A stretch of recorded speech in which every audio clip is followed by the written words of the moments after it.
Hey everybody, my name is Al Nicoletti. I'm an attorney here in Florida, and welcome to the Al Nicoletti Show, where I bring on guests that are real estate super investors, rising rock stars, movers and shakers, and leaders of clubs in their community that educate, entertain, and inspire all things real estate on how you can take your company to the next level.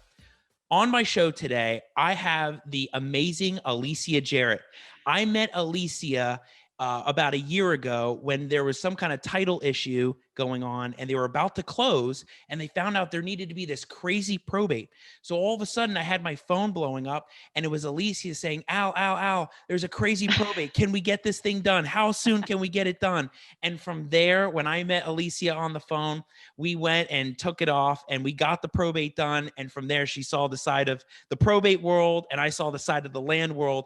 And ever since, we've kept in touch. She is an incredible resource for people that are interested in getting onto stuff with land, not just primary residences or single family homes, but people that are really interested in land because it adds a different element. It's a little bit not on the expensive side, but, trying to get things out and pushed. And people may have owned it for many years. And she's really smart with that stuff. And on the show today, she's going to talk about how to set up and do a business in real estate from anywhere in the world. You know why? Because she is in Australia. That's why I love Alicia. She's from Australia. She's doing everything remote. So she's going to talk all about that stuff and how important marketing is to your business. And so many people don't look at it as a priority.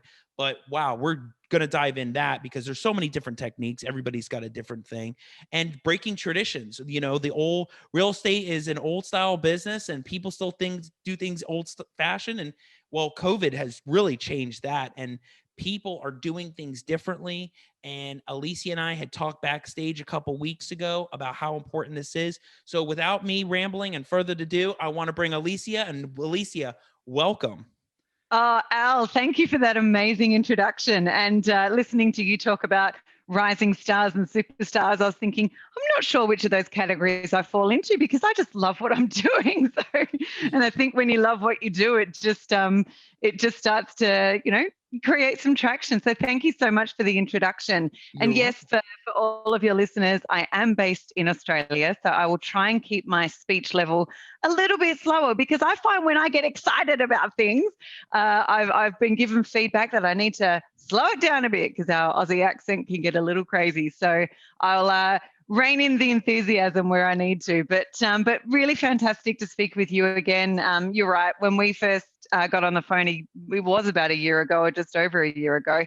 Instantly, I thought, he's not only someone I can connect with, but someone I can just have great conversations with who's just as enthusiastic about the real estate world as what I am. So thank you for having me. Yeah, I think it was so important that when we did that deal that you saw the side of the probate world and you saw it because so we'll talk about that a little later, but Yeah. so many investors have realized that it's not as complicated as it used to be and you don't have to go through all the hoops and stuff, but we'll talk about that. But people want to hear about Alicia and you work for Land Scouts, you tackle all the land, especially in Florida, huge hot spot. So talk to us about how you got started in all the real estate, your pre-real estate, before you got involved and where you are now. I mean, it's amazing where you are now. So how we got started and really, a lot of people say to us, even here in Australia, why are you doing business in the States? And it's like, well, why not? Because there's so much opportunity over there. Prior to opening our business in the United States, my partner, Matthew, and I, we both had businesses here. I had a business in training and consulting for 10 years. And outside of Matthew doing his IT work as well, we both had done quite a lot in real estate. We'd bought and sold properties. It always excited us to get into the world of real estate. But in Australia, you are quite limited by what you can do in the world of real estate, both from a cost perspective, but also from a data getting information easily, publicly, et cetera. And so the US has an entirely different market, not only with how they conduct real estate, but the opportunities that real estate presents as to how to do real estate very differently. So a lot of the strategies that we started learning about from what you can do in the United States with real estate, you just simply can't do here, which makes it very interesting when we have to explain to people in Australia and other countries what we're doing in the States. And they're like, what do you mean lease purchases and seller financing and wholesaling? What's this all about? So we chose Florida, and we've stuck with Florida for nearly 4 years for a couple of reasons, Al. One, we love it. It's a great state. Two, there's loads of people moving there every year. So the population growth and how different communities are really flourishing as a result of that is really positive. And three, we've created a really good team there. And one of the things with doing business remotely is to make sure that your team and your networks and what I call your boots on the ground with things is really core to the functionality of your business. So we absolutely love doing business in Florida. Can't see us leaving there anytime soon. Oh, me neither. I think it's amazing here. And there's so much opportunity when it comes to Florida, especially land, right? I mean, you have northern Florida, you have central Florida, a lot of the southern part of Florida, like Miami and the Broward areas. There's so much development and everything's so tight. But, where have you really found the market is incredible for land? Like, when it comes to finding land or dealing with it, what markets are you really trying to get involved in? Yeah. I'll answer that in two different parts. So when we say markets, I think the first market we need to think about is the asset class. So we deliberately chose land for a number of reasons. So for anybody out there listening to your podcast who's thinking, I want to be an investor in real estate, start off with an asset class that is easy to do. We actually started quite a few years ago doing some fix and flips in actually in Jacksonville. And we had some great deals and we had a great team, but it's really pretty stressful to have to deal with contractors. And, the more that you peel back the layers of doing a rehab and a fix and flip, the more problems you tend to find.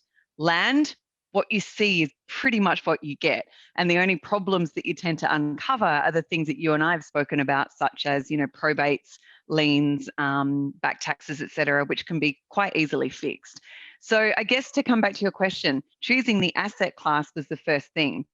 And then doing more research to find out, well, where is that asset class most popular? And what we looked at, Al, in deciding what areas are going to work for us is a couple of things. It's all about research. So we started off by looking at, well, what are the growth cities? Now, Miami's a massive growth city, but not necessarily for vacant land that you can get off market cheaply and then, wholesale that.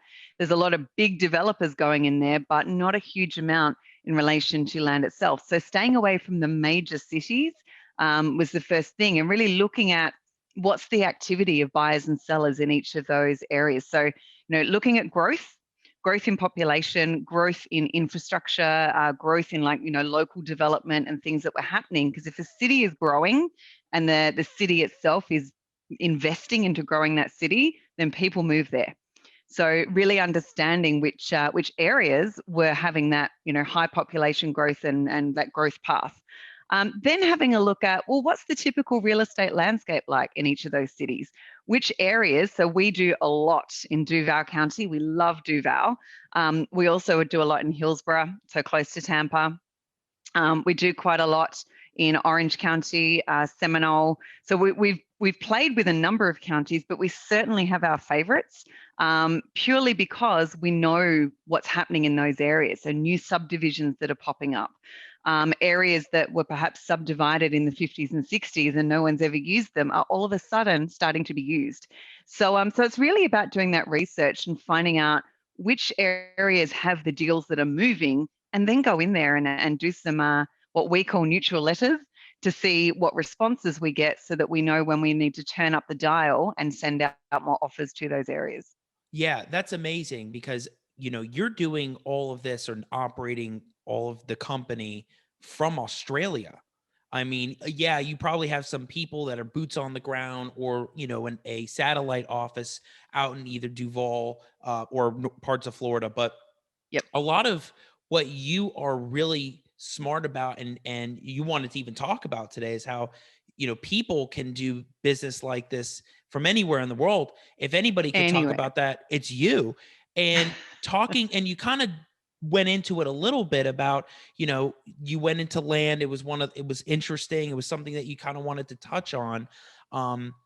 people just starting out watching this podcast, watching what you're talking about, that have never done it before, maybe if all they've done is single family, talk to us about people doing things from anywhere on the world. Spain, Italy, it could be India, it could be Australia, you know? It could. It's funny you say that, Al. I just mentioned before that I've been on, back-to-back calls this morning, and one of those calls was actually 12 people from all around the world doing land investing. We had people there from the United Kingdom, and one was in Portugal.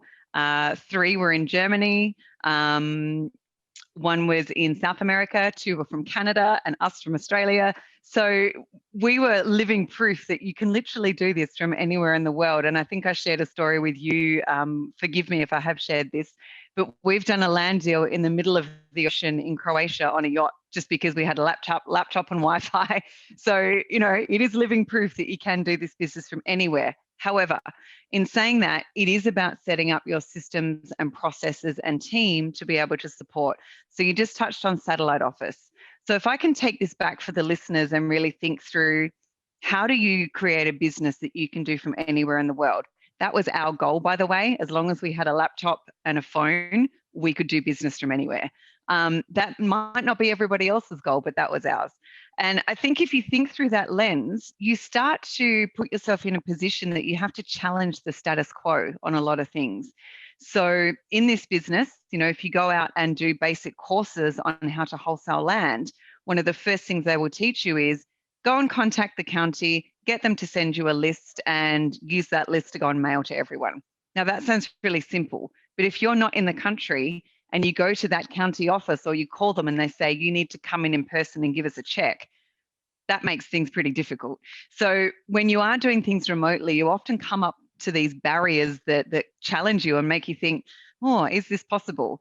It is possible, but you've always got to have the mindset of, how could I approach this differently? What's a different solution to this? How could I not go this way, but come around it from this way? Right. So in setting up a business and doing this from anywhere in the world, first of all, pick your area, pick your niche, or niche, as you guys say. Pick your area. Is it single family homes? Is it multifamily? Is it land? We picked land because land is easy. You've got no termites, no toilets, no tenants, all those other things. So it is an easy asset class to do. Then it's around getting educated. So for those anywhere around the world, there are so many great online programs now, and I'd be more than happy to recommend one and put a link in your video here. Sure. For some fantastic programs out there that are really low cost, that give you a lot of the information that you need to get started. The next thing is create a network. Just because you're in another country, it doesn't mean that you can't build relationships with people all around the world. So we jumped on the phone. We literally found one of our first team members was a realtor who's based in Jacksonville. His name's Michael Cassidy, by the way, for anyone watching this. He is a phenomenal human, and he's been on our team since day one. So he helps us out with a number of things, not just anything real estate related. He's kind of our boots on the ground for a whole range of things. Find yourself a really good title company that's part of your team. Find yourself a really good probate attorney that's part of your team. So think about who you need on your team and build that team around you. And the reason why that's so important, doing this from afar, you will often, I remember, Al, you and I had this early on. We were looking at an issue with a property and you sent me a document, and I think I called you and I said, can you give this to me in plain English, Al? I've got no idea what this means. I did. And the reason for that, and the US does do things differently. They have a different language when it comes to real estate contracts, real estate law, all of these things. If I was to get that same contract here in Australia, I'd probably understand it. So to have the team around you to be able to pick up the phone and go, I have no idea what this means. Can you educate me? And I've never had anyone say no. I think people love to share what they do and what they're passionate about. And equally, that means that I can share what we do as well. So putting the team in place, who do you need? And then just get started. I think one of the biggest things I see in this industry, Al, is paralysis by analysis. So many people will go and do some training. They'll get some basic information. They'll make a little start and they have one pushback and it's like, oh, this is too hard. But if you really have your goal really set in stone around what you want that to be, you'll find a way to push through those things and lean on your network for that as well. I also then think how we've grown over the 3.5 to 4 years, it feels like 10 years, it feels like we've been doing this forever, is to keep challenging ourselves. So the minute that we get really good at something, that's where Matt and I will always sit back and go, okay, well, how can we do that better? How can we automate that? How can we make that easier? How can we make that more efficient? Because when you're doing this from another country, time and efficiency is something that you've always got to be across. And the last thing, Al, before I finish off this whole, doing this from another country, is automating where you can. There's a whole bunch of, I think COVID this year has really helped with this, by the way, but silver lining with COVID. But I think there's so many really fantastic tools and resources and things out there to leverage for doing this business remotely. And all you need to do is ask, and lots of people will share those resources with you. Yeah, and these are great points for people that are just starting out or have never done it before or really want to get into land. It really applies to anything, really, regardless of the business. Just do it, try it, go, make it happen, Do get a it. contract, get a lead. I've seen that before. Everybody's got a lot of the questions about things that haven't happened yet, and I'm always thinking, dive in, get in the mess. That's how you learn, is just doing. Absolutely. If I can share with you when we've got our very first contract, this is when we left doing fix and flips and went into land, and we'd done the basic training, and we were doing what everyone else was doing. I mean, we're certainly not doing what everyone else is doing now. We've come a long way, but do what everyone else is doing to begin with so that you can understand the basics. And we got our first contract, and Matt and I looked at each other and we're like, now what do we do? Right. But then it's just, ask the next question, put the next thing into practice. And before you know it, we've now got a team of 8 in our business. We do have a satellite office in Jacksonville that looks after all of our mail and where we can go and have meetings when we're over and things like that. They're fantastic. We have a team of virtual assistants in the Philippines who are all wonderful. And they are our sales team, our customer service team. As well as that, we've built out some other brands to help our business along through the lens of automation. And we've got teams in there as well. So, we're no longer doing this as a hobby. This is a business. Oh, absolutely. I mean, this is something that you can grow from and go anywhere with. And I think you bring up the points about marketing, because you're kind of getting into that. What are you doing, and having these virtual assistants, cold callers out? I mean, it doesn't have to even be in Florida. A lot of people have that, right? Out in the Philippines, in the foreign countries. Talk to us a little bit about that. For those that are watching that don't know Alicia, she is one of the most proactive follow-up people in the real estate game, and she is a go-getter. Anytime I've interacted with her, she's always so proactive, which is an important trait you have to have. But she is a master of follow-up. I mean, I know I'm a master of follow-up. It's hard for people to keep up with that, but in the real estate game, you have to have marketing strategies that work. And if anybody knows this, it's you, because we'll talk about, some interesting tactics and tricks you have when really being on with sellers. But talk to us about marketing. Marketing is a very big point among investors and realtors, whoever's doing real It's estate. huge. Everybody's got a is different huge. strategy, and land is different, right? You're not mailing It to is. a house. You're trying to find records or dig through things of somebody that may own it. So you really have to get your skip tracing together. It's not just mailers to that land, it's mailers to maybe a mailing address. Talk to us about how important the marketing is to your business. It's What huge. strategies have you found that worked? And where did you go with it maybe before COVID, and now what's changed? Yeah, great question, Al. I think first of all, let's get to the definition of marketing, because here's what I've seen. A lot of fantastic programs out there that teach people how to do real estate, specifically the land business as well, say, you must do your marketing. For a lot of people that hear that, though, that means that equals in their mind, I have to send a letter. That's not really marketing. So that's sending a letter. That's what that is. And if you look at how humans behave with marketing, we are creatures of habit. And if you look at any type of company out there that does marketing, what they do, how they do it, and how they get in interaction with their customer, it's always about repetition.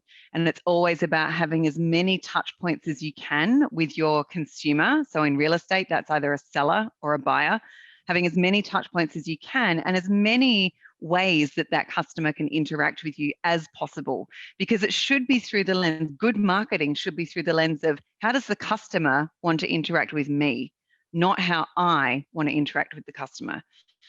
So our marketing, we've really come leaps and bounds in the last year or so with our marketing, because we used to just send out letters, and I call that the hope and pray method.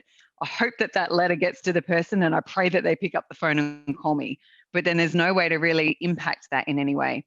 So what we've started to do, Al, and I'm more than happy for any listeners to reach out to me and find out more about this.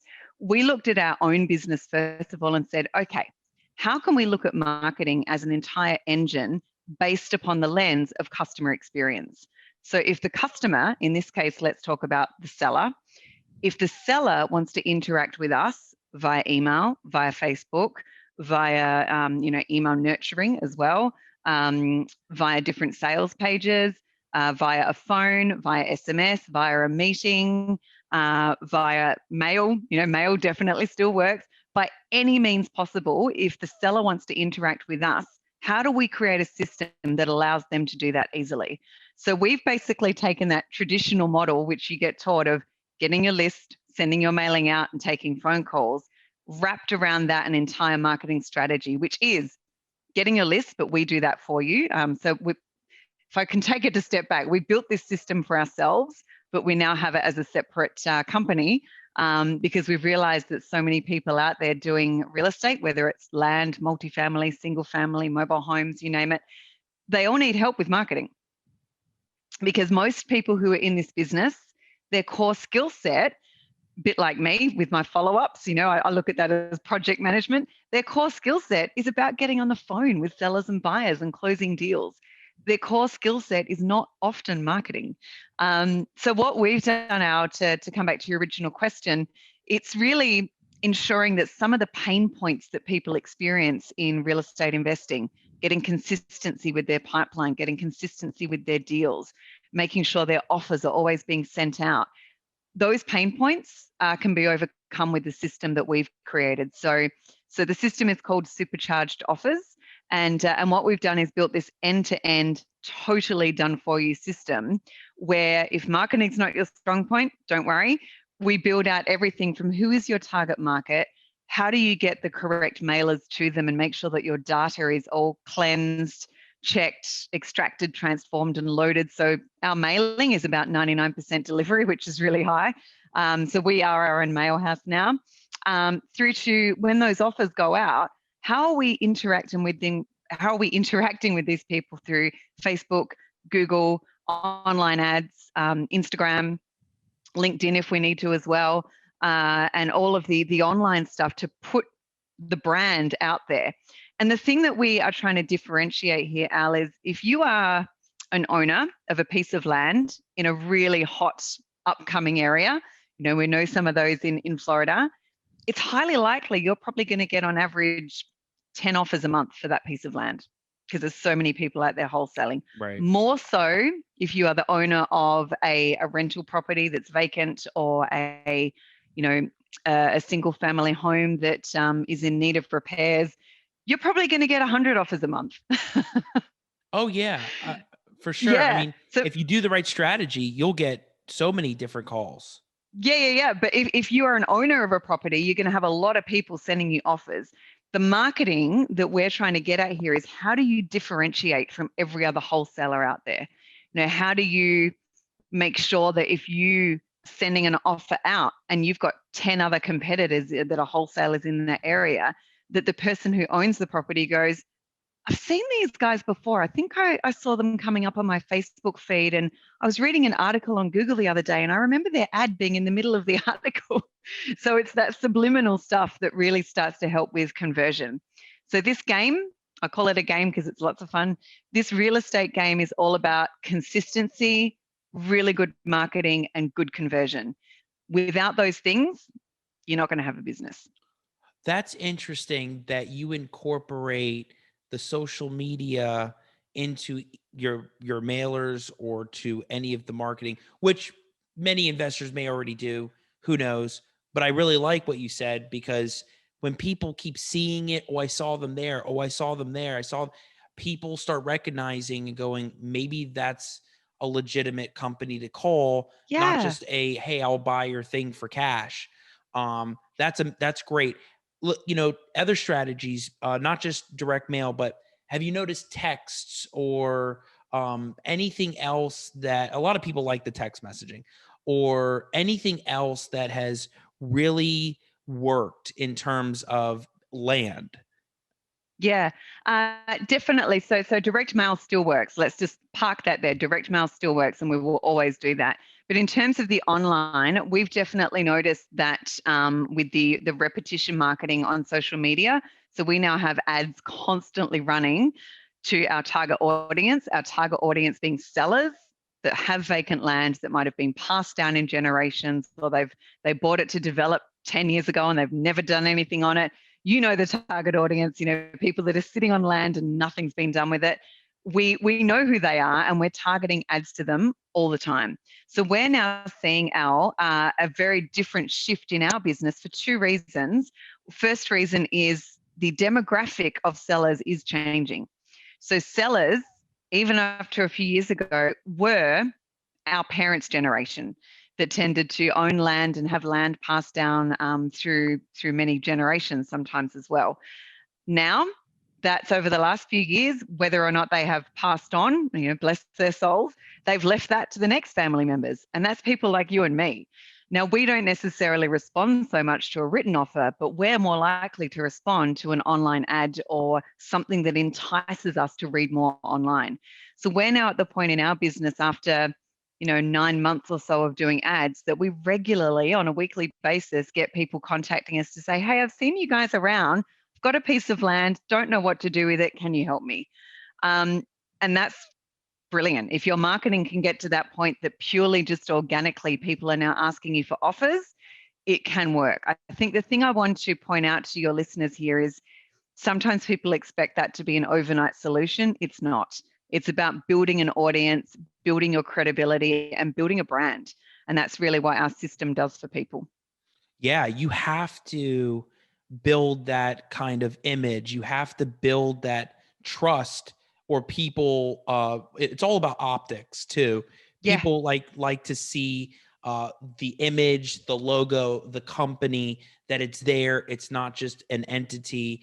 People like that now, with Yes. everything being online. So you brought Yeah. up a great point. Something we kind of were talking about backstage is, okay, they seen the logo. I saw it and I got the letter. I got the call. I got the text. I'm calling Alicia. How do you build the trust between you and those sellers? I've Yeah. I've personally been on the phone with you, and I know you're really good at the sale. You're good at the draw. You're good at it. So how do you build that trust? Yeah. Really good point, Al. I'm going to correct you. I don't think I'm good at the sale, but I think I'm good at relationships and rapport. Fair. And I think that's the lens that makes the difference. I never get on a phone call with anyone and think, how can I sell to this person, or how can I get them to sell to me? It's more, how can I just have a conversation and show that I'm human and they're human, and hear them out and find out what their problems are and how I can maybe help them solve it. Similar to what you do when you're dealing with probates and heirs and things as well. It's all about just building that relationship with people. Interestingly enough, I mentioned before that I have a team of assistants now that take all of our calls. Part of my training with them was exactly that. Be okay to pick up the phone and go, hey, we just got a message from you, or we've emailed us in to find out about your property. Before we even talk about price, tell me about you. Now, how long's the property been in your family? What plans did you have for it? And it's really amazing what you can find out about people by just asking some really good questions and be genuinely curious. And I do find that when you find out that information, the sale tends to naturally happen because you're then using that intel to help solve the problem. So to come back to the land business specifically and training around this, there's a lot of courses out there that will tell people, and we did this when we started out, by the way, so I'm not saying this is wrong.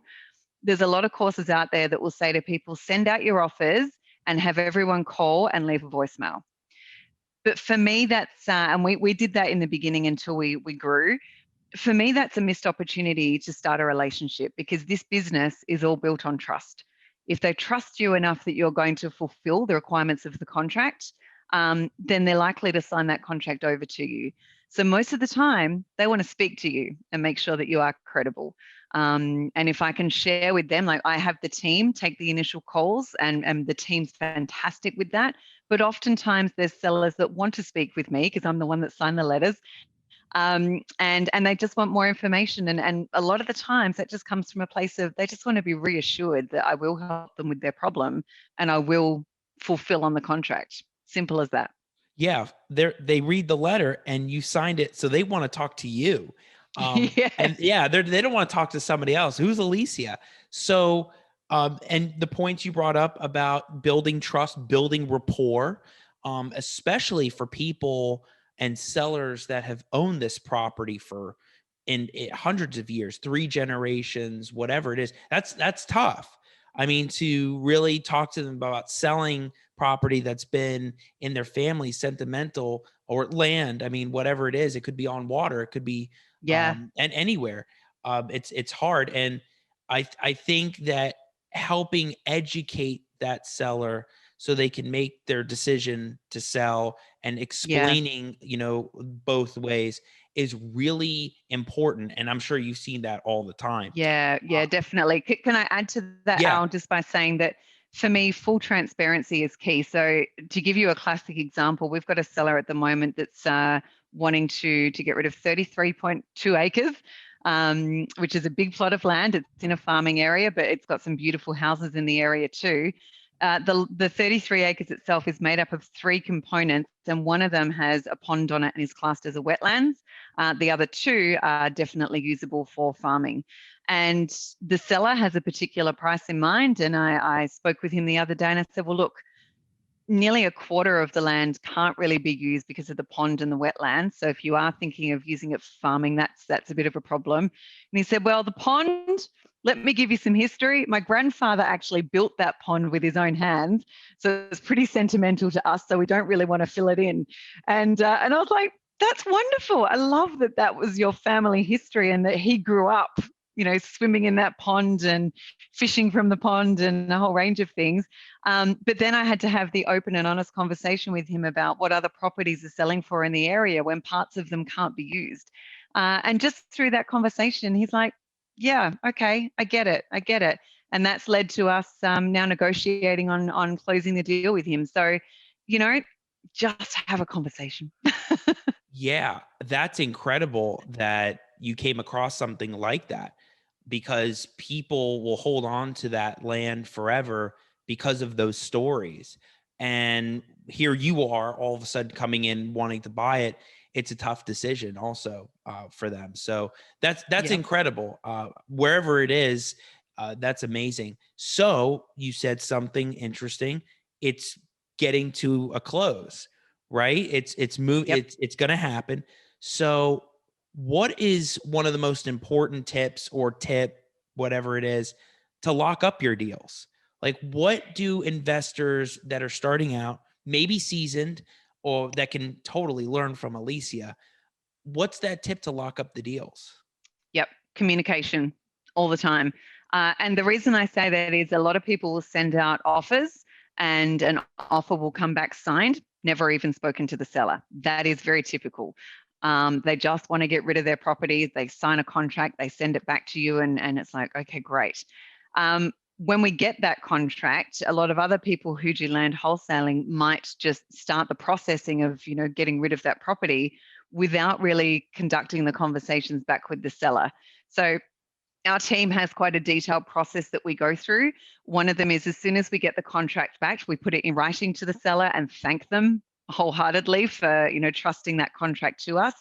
and advising them quite transparently of all the next steps.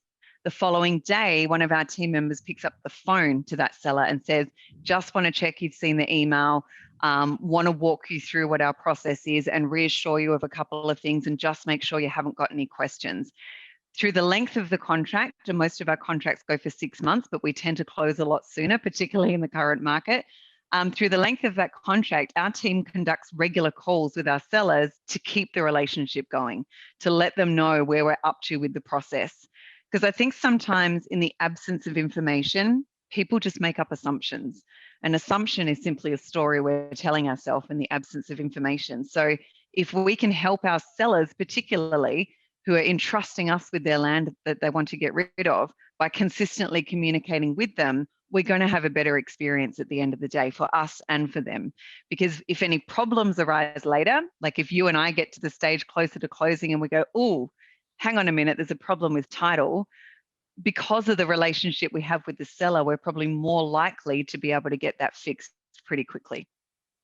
Right, because you don't really know until you pull the title commitment and you find out all of that stuff, which is not something I even have in my notes. But let's talk about that with title, because you may lock up the deal, you may get the contract, everybody gets excited about getting that together.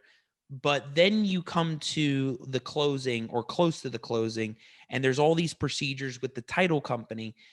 Talk to us about the title commitments and title companies and your experiences with dealing with that side of it, because there's the contract side and then there's getting the deal done. Talk to us about that.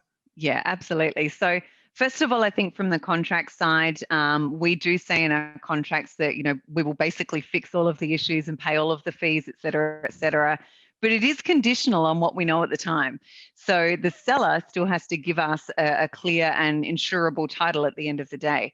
So when we do come across these issues, it's just a point of negotiation.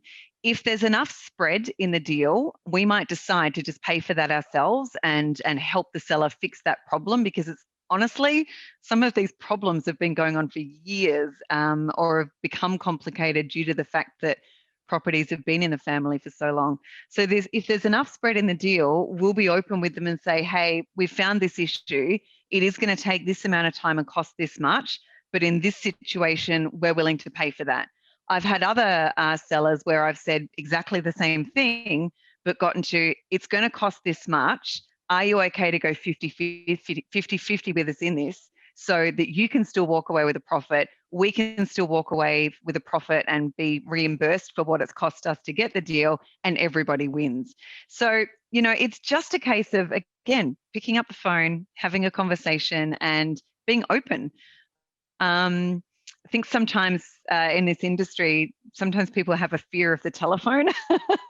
Oh, for sure. And and I think, a lot of things can be solved with just a conversation. I do use email a lot, but normally if there's a sensitive conversation to have, I'll have that first and then I'll follow it up with an email, just to make sure I've got my audit trail there too. Yeah. Did that answer your question, Al?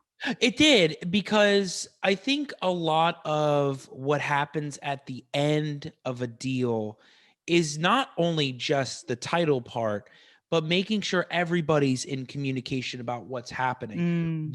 You and I have been there before. It's always making sure what's happening. Are we there yet? Oh, what delays are we looking at? And I think even stuff maybe now, we're trying to figure out what are the ways that we can make this work to get it there, but we have to all talk and have the discussions every way around.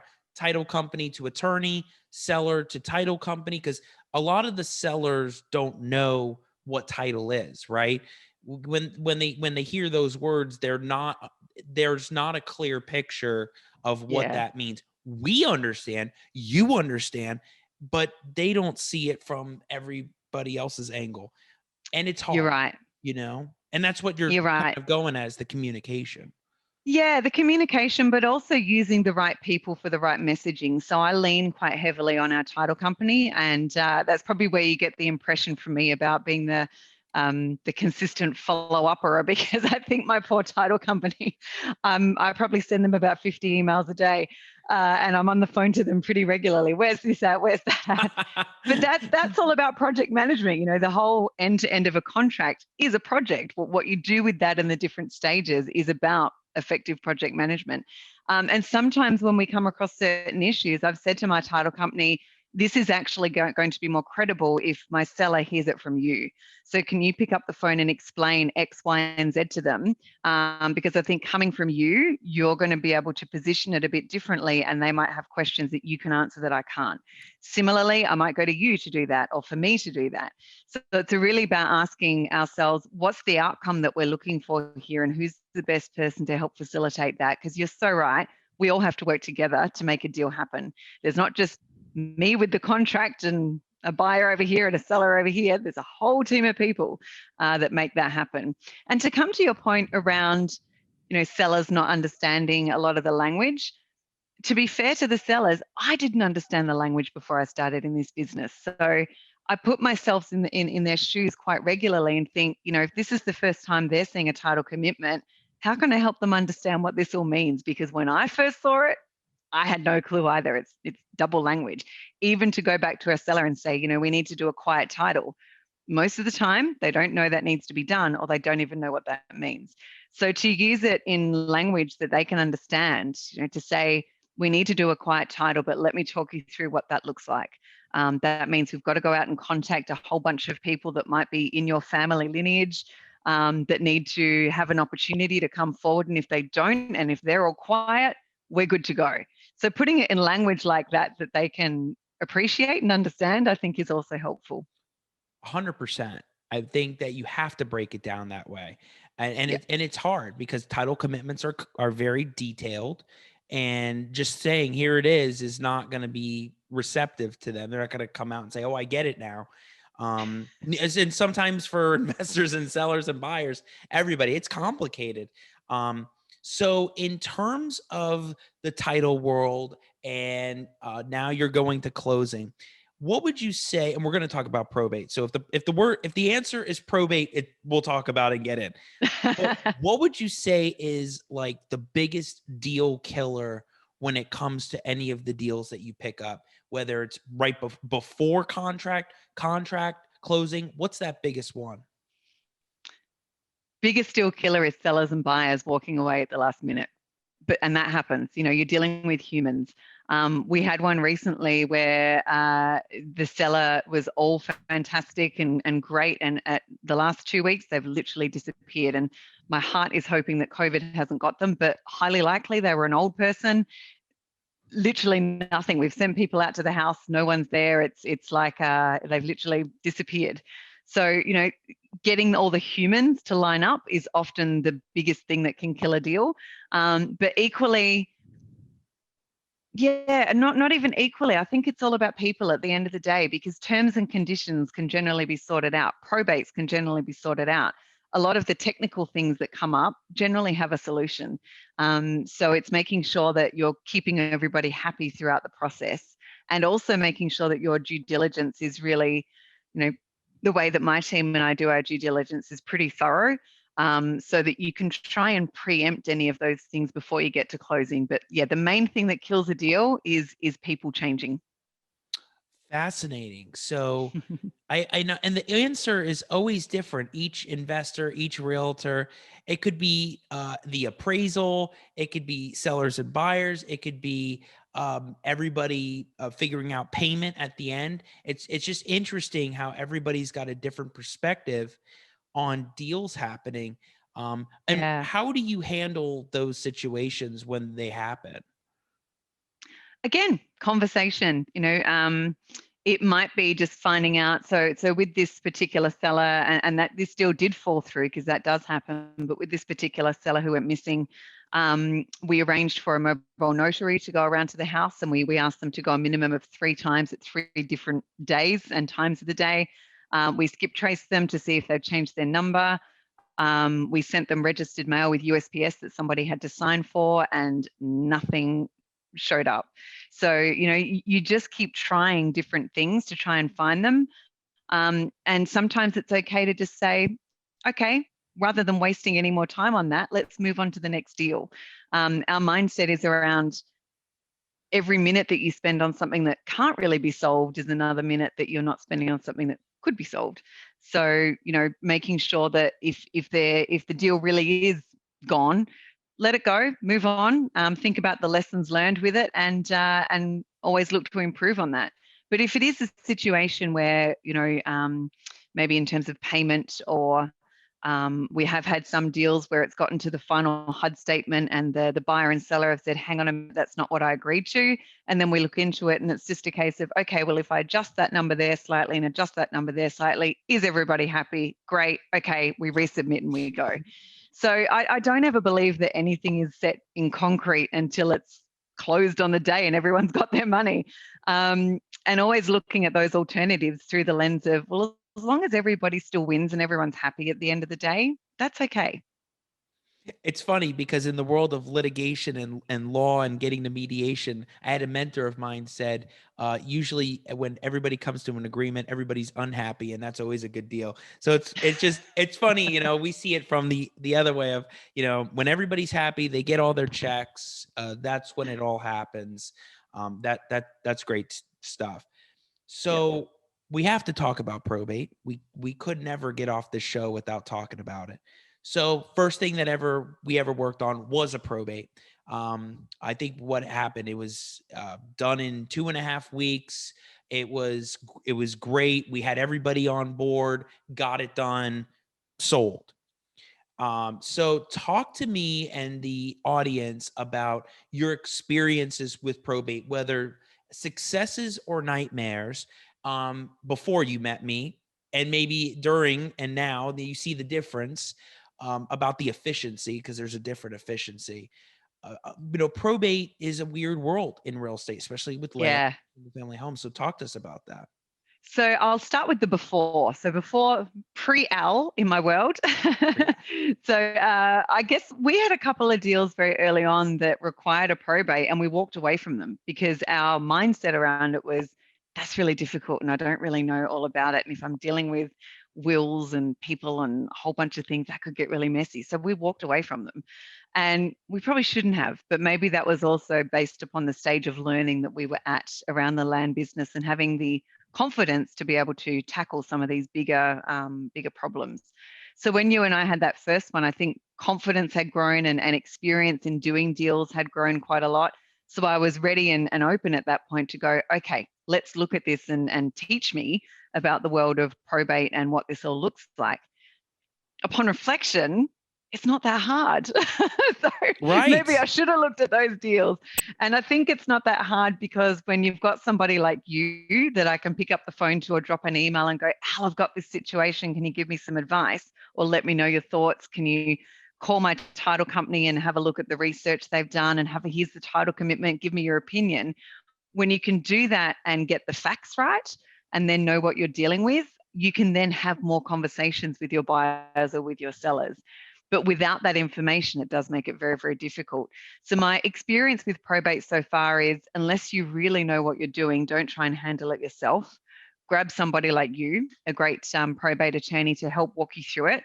Partner somebody like you with your title company, bit different if you're self-closing, but partnering with the title company so that everybody's talking about it, and get everybody on a call or loop everybody up via an email and say, hey, this is the outcome we're looking for here.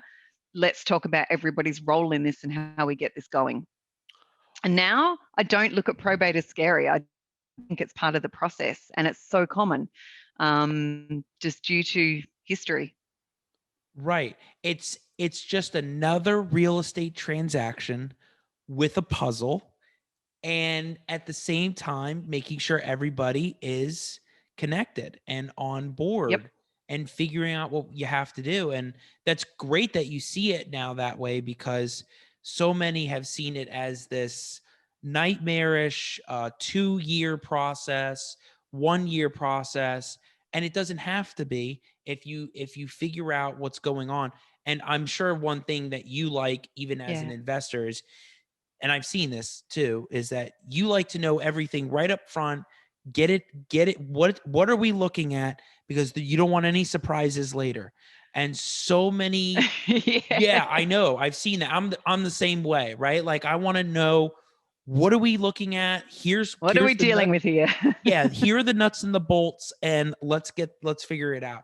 And some Yep. people just don't see it that way. So Yeah. you do. And the reason why I think it's important to do that is it's all about expectation management.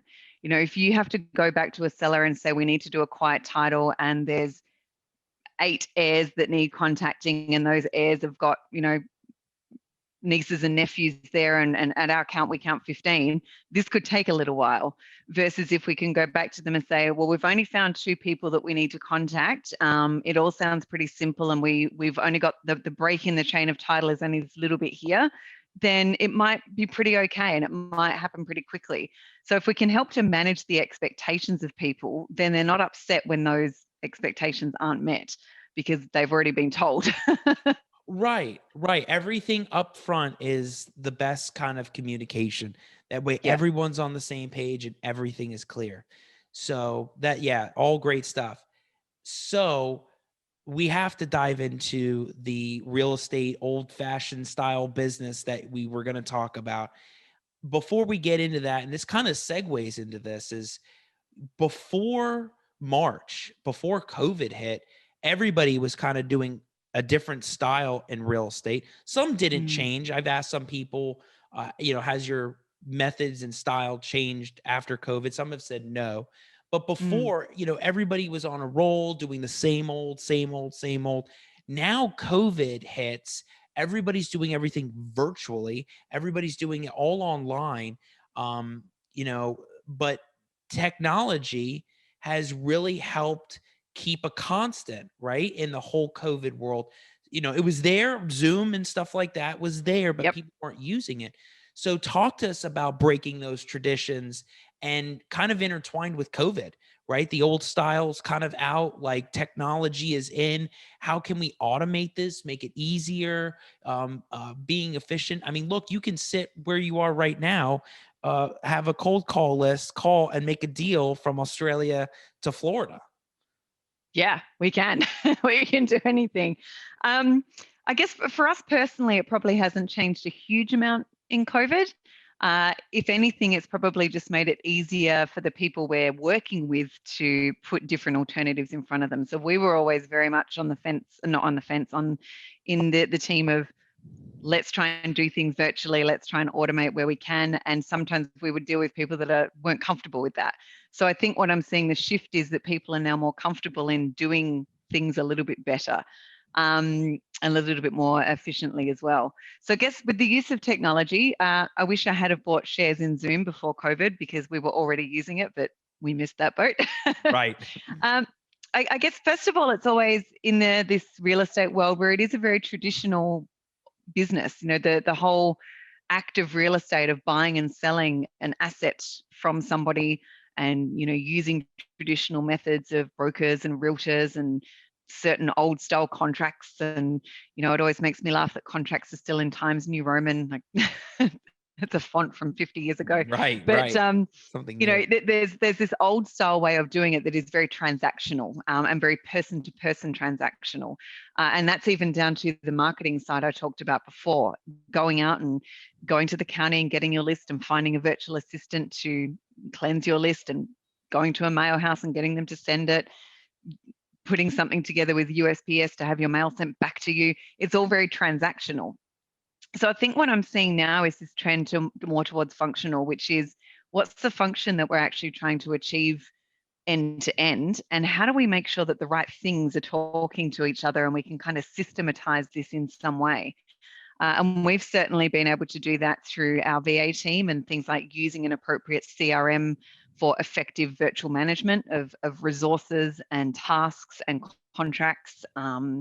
Using more online things such as PandaDoc to do online contracts for all of our buyers and our sellers. And when we're renegotiating, resending contracts easily, using trackable documents online so we can see who's read what and what to follow up with them on, even down to just, how we're managing our phone system and being able to call from anybody from anywhere in the world using an app on our phone that links to our CRM. So, there's a whole bunch of things that I think people can do if they just think out the square, outside the box a little bit. So technology's definitely been the back arm of our business. So Supercharged Offers is all built on that technology basis of how do we use technology to really enhance how we do marketing. Outside of that, we're just about to launch another product, if I can mention it, called neighborletters.com. So in this business, one of the biggest sales strategies people can have is when you get a property, be it a house or a piece of land under contract, send out a notification to everybody in the area and say, hey, this great piece of land, we're going to offer it to you because you already live in the area, or you might even have the house next door. Would you like a first look at it? And it's a fantastic strategy for building out a buyer's list and making sure you've got people interested. But the process around it right now is still really manual. People have to download a list, cleanse the list, get a VA to look at it, send it to a mail house, create their mail merge, do all of those things. So we're about to launch a site called neighborletters.com, where that will all be done in 7 clicks and under about 60 seconds. Everything end to end done for you. So we're always looking at the ways that technology can, I'm not going to use the word disrupt because it's not about disruption. It's around how do we enhance and just do things that little bit better and more efficiently so people can be more successful. That's the lens that we look at it through. Yeah, efficiency is everything. If you can find the ways to make it timely and money wise, I mean, just making everything make sense. But efficiency is very important, even in the business I'm in, the business you're in. It's different. So really, COVID didn't really have that total hit on you with the business and how you had to transition or change. But technology is something that a lot of people in the old generation don't use as much as you and I. And things like Zoom and things like the apps, I mean, on the phones is so important. And I don't know, maybe this is something new. Has anybody thought of using apps for trying to get sellers and stuff, like apps that they could download? Or I don't know, maybe there's something out there I'm not even thinking about, but everybody. There is. We're already working on it, so watch this space out. Ooh, okay, all right, we won't even go there, but there's different ways, because I mean, if you create stuff like that, everybody's looking in the app store, and but there's different ways you can be really creative with how you're making things happen, and that's amazing. So couldn't agree more. And if we make it easy for people to do business with us, they're more likely to do business with us. Yeah, so they'll see you on the Facebook ad. They'll see you on, when they're on Amazon, they'll say, wait a second, there they are again. They'll see you right there. And then they'll see you on the, she's mailing me now. I got the mail. They'll see you everywhere. So it's again, it goes back, all these themes tie in together, right? All of it ties in together. And it's important that you have all this stuff, which really went to the first topic that you talked about with automation and trying and doing, and trial and error is very important for investors. Definitely. Couldn't agree more. You have to. So I want to ask you, craziest deal, hardest deal, most profitable deal that you had to walk away from, you didn't want to. What is one deal that you have had? And I'm sure there's got to be like 3 mulling in the head. But what is one deal that was just either something that you really either took away from, you learned from it, it was a great experience, or it was crazy, it was hard, profitable? Go for it. I'll talk about one that comes to mind that probably has all of those elements in it. And this is a 33 acres. It seems to be 33, seems to be a reasonable amount at the moment, in a gorgeous area in Duval County that was right next to beautiful residential subdivisions that were all being brought up. And these 33 acres had a river running on one side of it, and then the rest was all backing on. So perfect for anybody who wanted private hunting ground or to build their own oasis and all these things. And we got it under contract for a particular price that was reasonably, for 33 acres in that area, reasonably high. Then we started to look into it a bit more in Florida, found like most of it was wetlands. And so we had to go back and renegotiate with the seller. Now, at that point, the seller was like, not really wanting to renegotiate, so see what you can still do. So we went out and advertised the property. We had a realtor involved. We had some other brokers that were looking at it, because 33 acres in this particular area was prime for development for different reasons. But the topography and the wetlands were a bit of an issue, let's say, in terms of what portion was buildable. So then we went to the extent of getting a delineation survey and getting the whole 33 acres surveyed to see, well, out of the 33 acres, what was buildable. Two tiny little pockets, I'm talking probably in total 2 acres, but they were separated at the top of the property, were deemed buildable, but also now inaccessible because they were in the wrong part of the property. So we kept going, and eventually the contract expired, and we tried a whole bunch of different things to make use of this land, and as the seller was getting a bit like, this is not working out so well, and nothing we could do seemed to get over the line, and so we let it go. And it was like, oh, damn, I'm really disappointed that we couldn't get that deal done. Anyway, about 3 months later, I just happened to reach back out to the seller and said, I just want to touch base and see if you've done anything with that land. And he's like, funnily enough, I haven't. And now I'm willing to give it to you for, let's just say, I think our original contract with him was somewhere in the 200,000s from memory. And he came back and said, willing to give it to you for 18. And we were like, okay. And so we re-advertised it. We sent out the neighbor letter strategy. We used another strategy, and we ended up finding somebody for a reasonable price that wanted it, purely because now, even though you couldn't do anything with it, the value of the property and what people were buying it for meant that they could possibly just buy and hold. The 2 pockets that were livable, they're going to do some stuff with.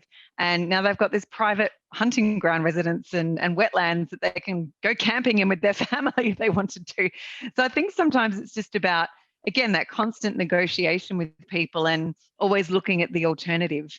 And in the end, we still made a little bit of profit on that one, which was great. We helped the seller get rid of it because the seller knew, especially after everything that we'd done, he knew that there was no way that he was going to get what he wanted for that property, and that it was fraught with problems. But because of the conversations he'd had with me, it was very easy for him to get to that next price, and he did it like that. So, that's one deal in particular that comes to mind. Yeah, but there's many others like it. I could write a book on them. Oh, I'm sure when we're done with this, you're gonna go, oh shoot, I should have thought of that. That was another crazy one. It's amazing that so he remembered you, he remembered who you were, and he must have had other different experiences with other people that were inquiring. Who knows what happened? But it's amazing how he came down and said, "Look, I got to get this done. We got to do this thing. I'll take your deal." And the rapport and the relationship that you built with him, all the themes that we've talked about in the podcast really ties in to that story. And it's super important for everybody that's watching that wants to take a course on the follow-up and the branding and the mastery of Alicia Jarrett, getting a deal that was once going to be 200,000 to 80, right? 80? 18. Oh, 18. Oh, I mean, look at that. Well, I don't even, that's incredible. I thought you said 80. I was like, that's 1-8. 1-8. That is crazy. Okay. So that fit in the craziest deal ever. And most profitable deal. You're right. Most profitable deal. But that's amazing. So that's great that you did that and you helped somebody get what they need to do. So, and that's what it is at the end of the day. I mean, we certainly, the profit we made on that was really small. It wasn't to the 200 because we got it under contract now for much less, but we helped him solve his problem. We helped someone get a piece of land that they can now do something with. And in the process, we make people happy. That's the joy in it. yeah, and it's solving problems. It's coming up with creative solutions and solving and helping solve problems to what it is. There's generally a solution to every kind of real estate deal. Rarely is it that it could be just that crazy that it's just not going to work either, not on the solution side for getting the puzzle solved, but maybe on the money side could be off and things could be different. So you've seen it, and you'll keep seeing it. So Alicia, people that are watching and going to see the podcast and or the little clips that I'm going to be doing, who are you looking to connect with and people to reach out to you? Maybe it's end buyers, maybe it's people that want to buy land, period, or do business with people that are finding the land deals as you're like a land wholesaler. Who are Yep. you looking for? Who do you want to connect with? Who do you want people? Who do you want to connect with you? Great question, Al. So I'll break this down into a few groups if I can. So I've already talked about Supercharged Offers in our marketing organization, where we've got a team of people managing that now. So who I'd love to speak to from that category is anybody who's doing real estate as an investing. So real estate investors, even down to like realtors, and a lot of realtors out there have their own private organization as opposed to being part of a bigger organization like your Remax or your Keller Williams of the world. Anybody out there who's doing real estate that wants to automate their marketing engine and their acquisition, come and have a chat with me. If you are watching this and you're sitting on a piece of land and you're thinking, what do I do with this land? It's been passed down to me, or I bought it 20 years ago to build my dream home on the golf course, and that's not happening. If you want to talk about some pricing for your land and looking at some options for getting rid of it, give me a call.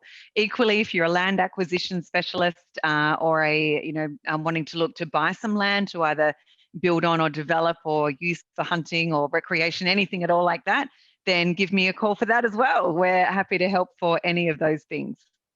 Great. I mean, anybody watching, again, for those watching this, Alicia Jarrett, she is a incredible land wholesaler and she's tackling all of Florida.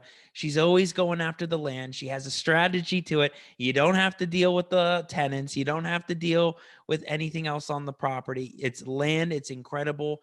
You can buy it right on the rivers. You can buy it in the cities.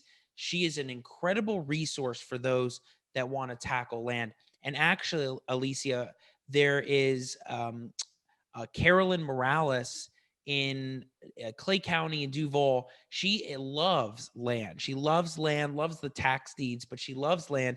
And she even has a Facebook, like Northeast Florida Land Watch. So she loves land too. And so it's funny how I see the people I've that like heard the of her, by the way. What's that?